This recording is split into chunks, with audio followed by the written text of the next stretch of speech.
É isso aí, Ju, estamos online. E aí, galera, tudo bem? Nossa aula de hoje é análise de notícias, uso na redação, e eu queria só te explicar aqui a dinâmica, né? Bom, primeiro que a gente usar notícias na redação, usar dados, né, que foram divulgados, vale como repertório sociocultural, tá? Então, isso é um ponto importante. Segunda coisa é que, assim, eu vou te convidar a, assim, realmente mergulhar no mundo Enem, né? Claro que como eu trabalho com isso, talvez para mim fique um pouco mais fácil, mas você quer passar no vestibular, eu quero que você passe no vestibular, então vou te dar essa sugestão. Tá vendo uma notícia? Fala assim, eita, isso aqui. Pô, isso aqui dá para pensar para Enem. Tá numa aula, por exemplo, de geografia, tá na aula de história, isso aqui dá para pensar para a redação do Enem. Então, é um tipo de relação que a gente tem que treinar o raciocínio mesmo para ir fazendo conforme a gente vai recebendo as informações. É óbvio que a gente não vai decorar todos os dados, e eu não quero que você decore. Mas eu acho que alguns dados você precisa ter ali na manga, né? Por exemplo, a gente vive um período de insegurança alimentar, né, no Brasil. 1 a cada 4 pessoas no Brasil hoje está vivendo insegurança alimentar. Acho que esse é um dado importante que você não precisa também dizer muito a fonte não, tá? Porque isso está circulando o tempo inteiro aí na sociedade. A gente está com uma média de uns 11, 12% de desemprego no Brasil. Esse é um dado bastante divulgado, que eu acho que é importante você ter. A gente tem 77% das famílias brasileiras hoje endividadas. Outro dado importante para você ter. A gente tem quase 70% da população carcerária sendo negra, né? Um dado também importante. Entendem o que eu quero dizer? Assim, existem alguns dados que são bons que a gente tem aí na manga, inclusive, que ajudam a gente a pensar a redação. Tá, Ju, mas se eu tiver que colocar a fonte, minha sugestão, vamos pensar o seguinte: desemprego, quem é que vai medir desemprego? IBGE, gente, você vai jogar lá IBGE. Mesmo que você não lembre quando tenha saído a notícia que tenha sido exatamente o IBGE, é o IBGE, tá? Desemprego IBGE. Dados sobre penitenciária no Brasil, Ministério da Justiça, você não precisa nem gravar que é o DEPEN, mas é o Ministério da Justiça. Se a gente fala de escola, por exemplo, a gente tem uma evasão de quase 15% de alunos quando chegam ao ensino médio. É o MEC, gente, é o INEP, é o censo escolar. Entende? Então é a gente começar a fazer essas relações. Nessa aula de hoje, e na próxima também, eu escolhi alguns assuntos. E a partir desses assuntos eu trouxe algumas notícias para a gente poder pensar como é que a gente pode refletir em cima delas e usá-las na redação. A primeira notícia aqui, né, e aí vocês têm, eu botei para vocês, ó, bonitinho só para você ver, ó, mexe tudo, fiz lá no Canva. Repertório raciocínio, como ler notícias pensando no Enem, tá? A primeira notícia, eleitores jovens se dizem cansados de seus líderes mais velhos nos Estados Unidos. Pessoas mais novas, tirei lá da Folha de São Paulo, pessoas mais novas são as que provavelmente não votarão em Joe Biden ou Donald Trump. Matéria ali de 15 de julho de 2022, bastante recente, né? E aí a gente tem aqui, né, uma explicação, recortei, tá, gente? Adaptei, não trouxe a notícia toda não. Alexandra Chadwick foi às urnas em 2020 com o objetivo único de tirar Trump da presidência. Aos 22 anos era eleitora de primeira viagem. Ela enxergava Joe Biden mais como uma proteção que como uma figura política inspiradora. Alguém que poderia afastar as ameaças ao direito do aborto, ao controle de armas e à política climática. 2 anos mais tarde, com a Suprema Corte tendo erodido as proteções federais nessas 3 áreas, Chadwick considera que faltam a Joe Biden e outros líderes democratas imaginação e garra para resistir. Ela aponta para um abismo de gerações, algo ao qual no passado não deu importância maior, mas que agora lhe parece cavernoso. Quando eu vi essa notícia, eu pensei assim, vou vir para cá que aí você consegue ler o resto, não vou ler tudo não, tá? Você dá uma pausada aí e depois você lê. Falei, caramba, a gente então tem nos Estados Unidos um movimento similar ao do Brasil, que é uma crise de representatividade. Você deve ter aprendido lá na filosofia, né? A gente tem uma democracia indireta, uma democracia representativa. Democracia direta a gente tinha lá na Ágora, a gente tinha na Grécia. E aí a gente tem, nos últimos anos, discutido, inclusive no Brasil, essa crise de representatividade. O que tem feito com que, nos últimos anos, a pandemia trouxe esse dado, mas não é só da pandemia, tem acontecido uma abstinência nas urnas, né? Muita gente não está indo votar porque não se sente representada. E, ao mesmo tempo, a gente tem, né, pouco incentivo para os jovens que estão ali entre 16 e 18 anos, né, uma fase em que o voto é facultativo, a gente tem pouco incentivo para eles irem votar. Muitos jovens não tiram o título de eleitor, não têm interesse em votar, porque talvez, é uma possibilidade, fazendo uma ligação com essa matéria, eles não se sintam representados, não veem razão de se engajar politicamente.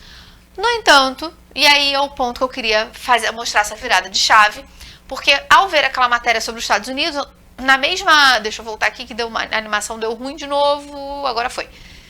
No mesmo dia, eu vi a seguinte matéria. TSE comemora marca histórica de jovens eleitores nas eleições de 2022. Entre janeiro e abril deste ano, o país ganhou, olha aí, né, 2 milhões, é isso, eu nem sei ler esse número, gente, imagina, porque eu nunca tive nem contato com esse número, nem na conta, né? 2.042.817 eleitores entre 16 e 18 anos, um aumento de 47,2% em relação ao mesmo período em 2018. E aí o TSE vai mostrar, eu não tá dando certo as minhas animações, eu vou parar de fazer, achei que tava, agora foi. Não foi. Ajudaram não. Tem que avançar e voltar. Achei que tava assim, ó, agora foi. Bom que já foi a outra, mas aí, pronto, vou voltar. Agora foi, obrigada, Igor, pela dica. Aqui a matéria quase toda eu adaptei também, tá, gente? Fiz recortes, porque eu quero, depois você lê, eu quero te falar dos dados, né? O TSE, então, o Tribunal Superior Eleitoral, estava comemorando recordes de títulos, né, tirados. Entre janeiro e abril deste ano, o país ganhou aquele número enorme que eu já falei, que corresponde a quase 50% do aumento em comparação à última eleição.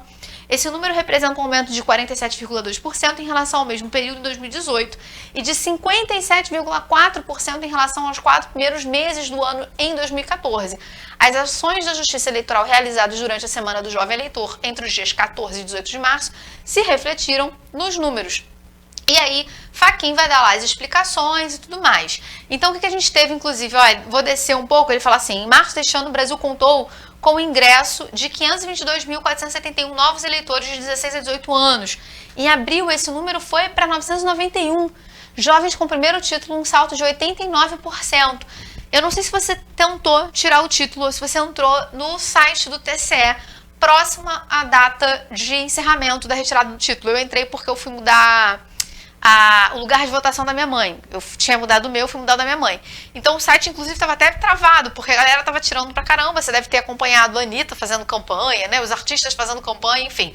Então a gente tem aí no Brasil um movimento muito interessante este ano de retirada em massa do título para jovens que não têm uma obrigatoriedade aí de votar. Em São Paulo, outra notícia, daqui a pouco eu vou comentar, tá? Em São Paulo, ações nas escolas incentivam jovens a tirar o título de eleitor. Então a gente começa a pensar o seguinte, ó, o jovem brasileiro, tal como o dos Estados Unidos, talvez esteja num período de muito desânimo e não se vê ali, né, não consegue se engajar muito, não vê muita razão para estar engajado na questão da eleição.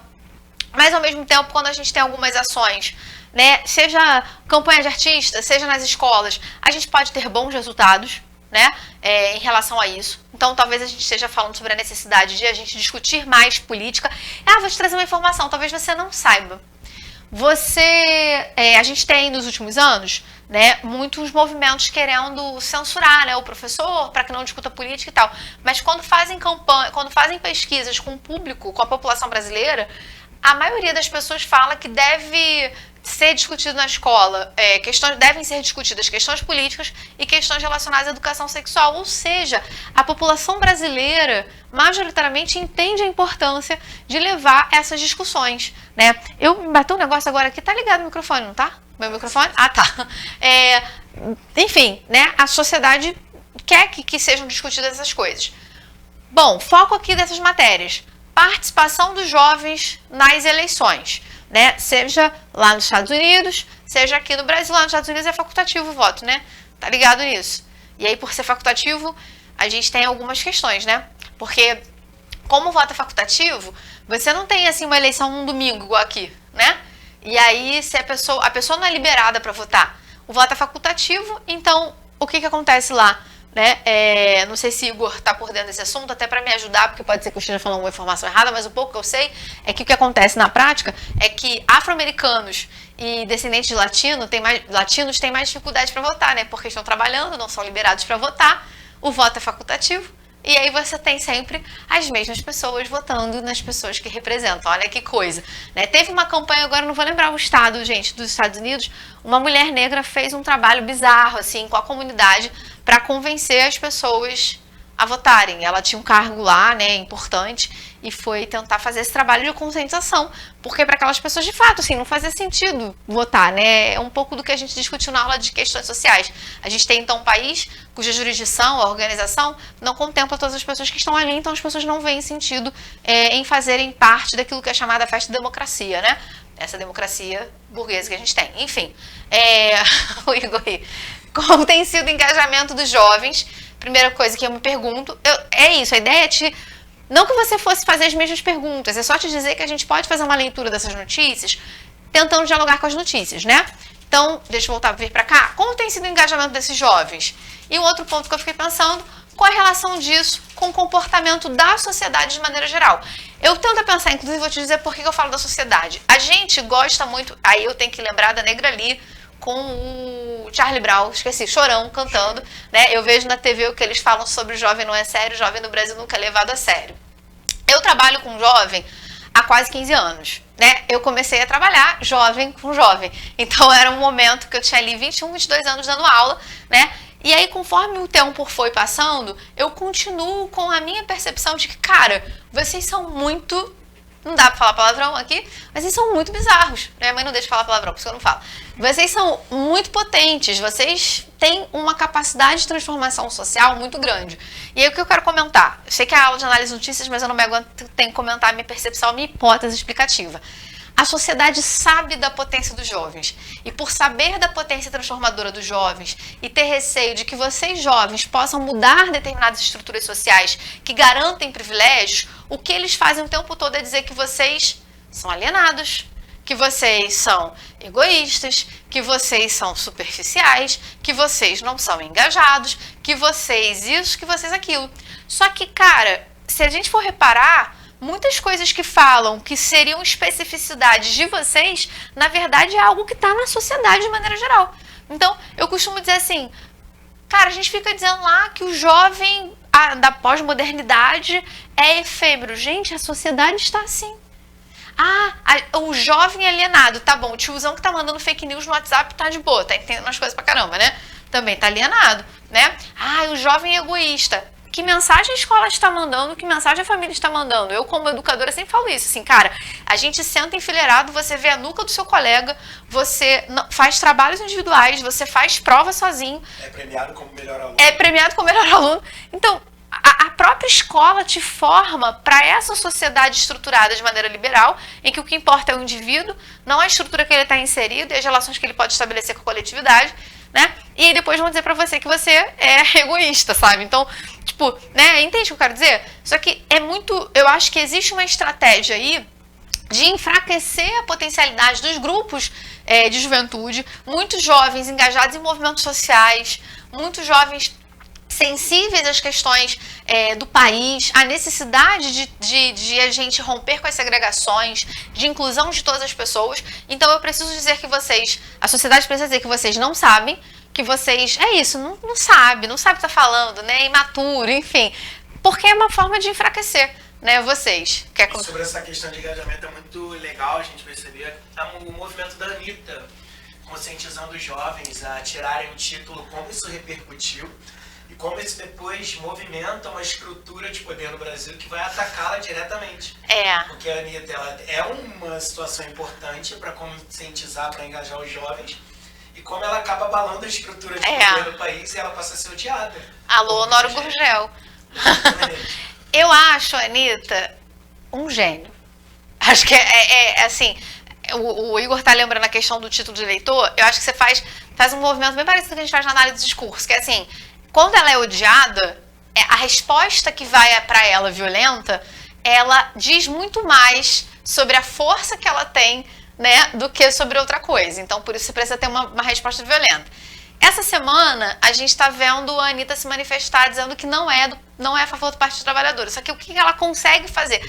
Porque é isso, eu acho real, de fato, assim, que ela é um gêniozinho, né? E que ela entende muito, muito de comunicação, de marketing, E eu tô falando que ela entende mesmo porque a gente sabe que ela foi rompendo com os empresários, com as empresárias, e enfim, é essa menina que fez escola pública, né?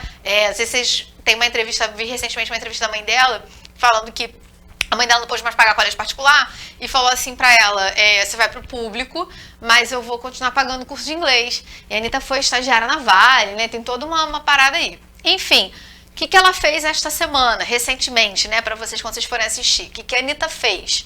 Você deve ter acompanhado, tô só te relembrando. A Anitta vai lá, se pronuncia e diz que não é do Partido dos Trabalhadores. Aí ela faz quem gosta e quem não gosta dela repostar o que ela disse. Ela entrou de novo no Trend Topics do Twitter. E aí fica circulando essa parada que inclusive dialoga com, na minha percepção, tem um vídeo falando sobre isso também bem legal, um rapaz comentando, eu não sei de onde é que é, tá, gente? Eu tô até meio que revozando o que ele já fala, assim, no vídeo, né? Porque ela consegue, então, furar a bolha, cara. Porque aí pessoas que são oposição, né, a quem ela vai votar, começaram a repostar ela. E aí ela começa a dialogar com uma galera que de repente fala assim, tá, eu não gosto do partido, mas talvez faça sentido votar nesse presidente, nesse candidato à presidência, porque eu quero algum tipo de mudança. É isso, né? Ela conseguiu ali furar a bolha e entrar nos assuntos mais comentados e fez um show esses dias também com a roupa do Brasil, né? Ela usa uma estratégia que os opositores dela usaram, né? Sim, sim. Isso é bem interessante. Sim. E que é isso, porque o crescimento da oposição se dá por conta desse bom uso das redes sociais, né, da internet, enfim. Bom, muito maneiro. A Anitta pode dar cursos online. E no ponto do engajamento foi surreal. Como eu tive um aumento expressivo do número de jovens tirando títulos de eleitor. Sim. E não só ela, é claro, além da Anitta, outras personalidades também entraram nesse movimento de conscientização. Sim, mas eu acho ela realmente bem importante nesse processo, exato. Bom, o que dá pra gente pensar, né, causas aí a partir dessas notícias? Os jovens não se sentem representados, então por isso que não vem muita razão de irem às urnas votar. São desestimulados, que é o que eu estava falando ainda há pouco. Essa ideia de que o jovem alienado, de jovem isso, jovem aquilo, por que ele vai se engajar numa sociedade que nem acredita nele? Né? É uma coisa bem importante. Né? Os mais velhos não estão muito diferentes, porque essa abstinência ela vem de alguns anos, as pessoas mais velhas não têm um comportamento tão diferente dos jovens não, tá? Acho que a gente cresce numa sociedade em que as pessoas falam que política não se discute, né? Deixa eu voltar para ver se vai... Agora foi. Tá, política não se discute, eu sempre falei isso em sala, política não se discute, religião não se discute, mas se política não se discute, vai ter alguém discutindo, tomando as decisões por você. Então, política a gente tem que discutir sim, não só política partidária, né, política, tudo aquilo que acontece na polis, tudo aquilo que tem a ver com algo público. Lembra república, porque política é uma expressão grega, tá? República é uma expressão latina, então lembra mesmo na sua tradução, né? As pessoas dizem assim, Juliana, tudo leva pro lado político. Sim, porque tudo é política. A gente tem que levar pro lado político, mas só que política não é só política partidária, né? Enfim, então a gente tem que, né, discutir política. Isso fez com que, inclusive eu acho, as últimas violências que a gente tem vivido no campo da política é porque a gente não aprendeu a discutir política. Então, como a gente não sabe, as pessoas brigam, né? E aí outro ponto aqui, os jovens respondem bem quando inseridos no processo, porque quando falar assim, galera jovem, a gente precisa de vocês para vocês votarem, né? Eles foram lá, chegaram junto, não só porque a gente precisa de vocês, mas porque eles reconheceram uma necessidade. Eu acho que, pensando agora aqui, né, não sei se Igor... Tô atrapalhando o Igor toda hora, chamando ele pra falar alguma coisa, mas ele quer da geografia, né? Eu acho que a gente vive um momento também que o jovem tá percebendo assim, meu irmão, eu não tô tendo emprego, eu não tô tendo investimento na educação, eu tô sendo levado a alugar uma bike do banco lá pra poder entregar comida e levar algum dinheiro pra casa no final do dia. Eu tô tendo que tirar a carteira não pra poder dar um rolê, pra poder curtir a vida. Eu tô tentando tirar a carteira pra ter um emprego até arrumar outro emprego. Exato. Pois é. Pode ser que eu não me aposente, né? Então, a gente não pode achar, e eu acho um grandíssimo erro, você vai concordar comigo, que eu acho que os nossos espectadores, majoritariamente são jovens, né? A gente acha que a população não consegue perceber as dinâmicas sociais, e os jovens não conseguem perceber. Doeu no bolso, tirou perspectiva, tirou sonho, é óbvio que a galera consegue perceber. E eu acho que isso também explica, né, não só, claro, a Anitta vai cair no campo fértil ao divulgar, sugerir que vocês votem, mas vocês também começam a ter uma consciência de que existem muitas coisas acontecendo hoje que são prejudiciais para vocês hoje já e para o futuro de vocês. Enfim, pensando nessas questões e como usar na redação, ó, trouxe para você aqui, ó, deixa eu voltar agora, foi um parágrafo pegando essas ideias, tá? É um momento mais breve que eu vou te deixar para refletir. Enfim, então, queria só te dizer assim, quando eu ler a notícia, eu fico pensando assim, por que será que isso acontece? Né? Como é que vem os jovens? Eu começo a fazer questionamentos, que é o que vai me ajudar a refletir a forma como essa notícia pode entrar num texto, tá? A descrença em relação aos jovens pode estar entre um dos principais fatores para que essa parte da população não se engaje em discussões políticas e eleitorais. Eu tinha colocado o tema e na hora que eu fiz, depois eu esqueci, mas o tema seria, né, a participação dos jovens nas eleições, tá? Uma redação que tivesse essa temática, perdão. A descrença em relação aos jovens pode estar entre um dos principais fatores para que essa parte da população não se engaje em discussões políticas e eleitorais. Muito se fala sobre a alienação dos mais novos, bem como o egoísmo dos mais novos, quando essas são características não apenas deles, como também de parte da sociedade em outras faixas etárias. Ou seja, apontam os defeitos sem qualquer contrapartida de mudança, já que, de modo geral, poucos se engajam efetivamente nas causas coletivas. No entanto, o que foi possível ver nos últimos meses é exatamente o contrário do que falam. Com o desejo de mudança do país, adolescentes entre 16 e 18 anos tiraram o título de eleitor, tendo um aumento de novos registros, segundo o TSE, de quase 50% em relação ao ano de 2018. Logo, se faz sentido para eles, a potência dos jovens pode surpreender. Tudo bem? E aí a gente fala, né, de engajamento dos jovens na política. É preciso que faça sentido essa ideia, é preciso que faça sentido para vocês, porque acho que também a população de outras faixas etárias, tipo a minha, né? Eu não sou mais jovem, gente, eu fiz 37 anos, né? Fica às vezes querendo que vocês se engajem em causas que são nossas, em demandas que são nossas, isso não faz sentido, né? E aí, como é que a gente pode aproveitar esse dado sobre o aumento de quase 50% dos eleitores? É isso. Só para reforçar, a ideia é você ler as notícias e começar a dialogar com as possibilidades de tema que elas podem te trazer e pensar como é que elas podem entrar na sua redação. Até!